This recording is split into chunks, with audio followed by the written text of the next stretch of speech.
Okay, Assalamualaikum and good afternoon. I'm to Dr. Zalani. So today my teams and I will present our textual analysis on facing the harbour. My name is Syarifah Munirah binti Syed Mustafa. So translation as defined by James 2002 is a kind of activity which inevitably involve at least two languages and two cultural traditions. Therefore, to increase our knowledge and strengthen our skills in translating, the team has chosen to analyze a collection of poems entitled Facing the Harbour or Menghadap ke Pelabuhan, written and translated by a prominent figure in Malaysia, which is Datuk Dr. Zurinah Hassan.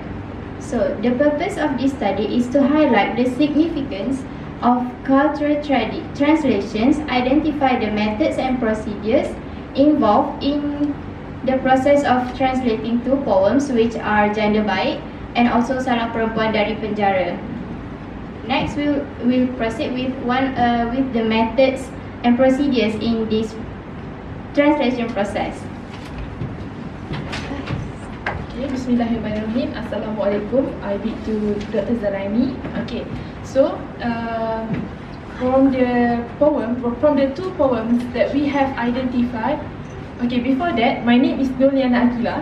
So from the two poems that we have identified, which are Salam Perempuan dari Penjara and Janda Baik, we could find the translation methods in which me and Janatulnaimah we explain more about the processes. So the first type of the first method of translation is transposition. As transposition involves the grammar, we can find this method when the translator translated the verse of terlalu banyak yang minta disempurnakan, which was be translated into they demand perfection.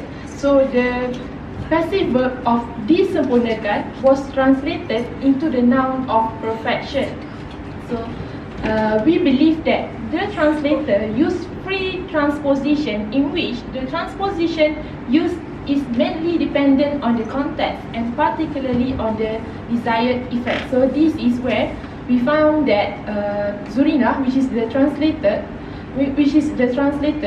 chose to translate it based on her desire. So, despite of the change of part of speech, the meaning of this verse is still the same. So next method is modulation. So there are a few types of modulation, which I will explain two of them. Okay, in which I will explain only two of them. So the first one is modulation that affects the message. So it could be found from the text from the verse of sepanjang riwayat telah kita catat, which was being translated into we have written out our life history. So this modulation affects sentence structure and change the position of words, in which the passive sentence has been translated into the active one. So next type of modulation is modulation that affect the words.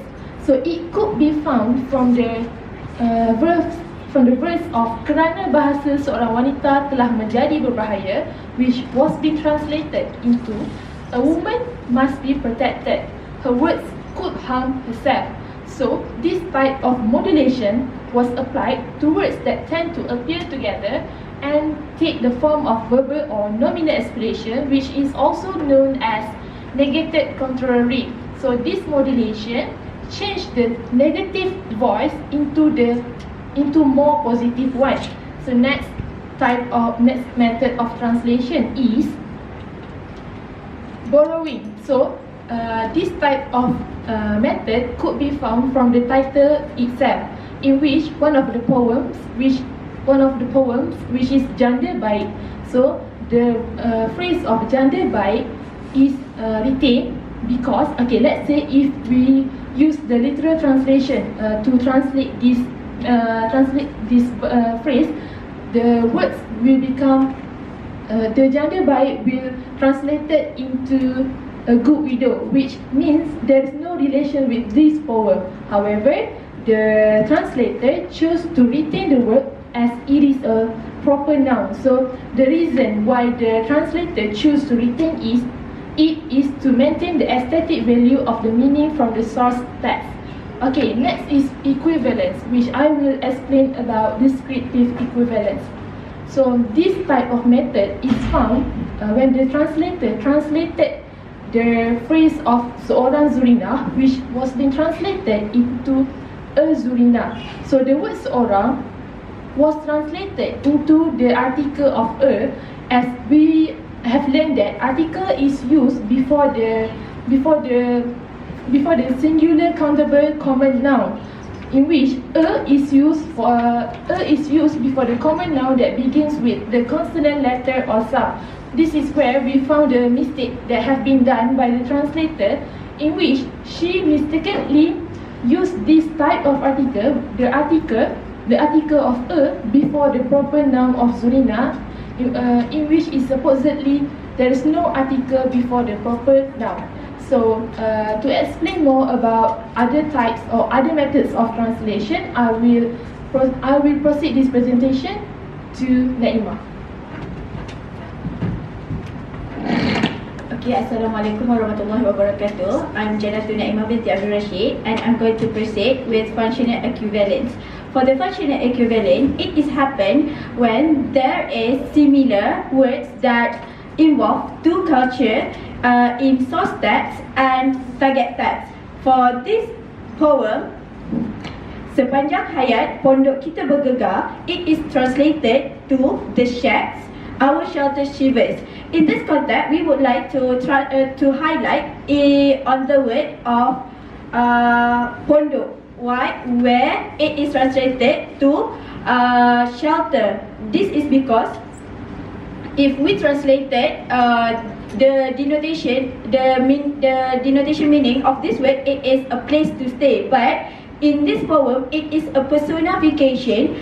It is personification toward the value of the protector. So that is why the translator translated into our shelter. So because the translator would like to maintain the aesthetic value and maintain the literature elements in this poem. So for the next method, it is literal translation. Literal translation, also known as word for word, which means that translator translate the word, each of word directly. So in this poem, there is an example, dia tidak berani keluar lagi, and it is translated, she dares not go out again. However, the team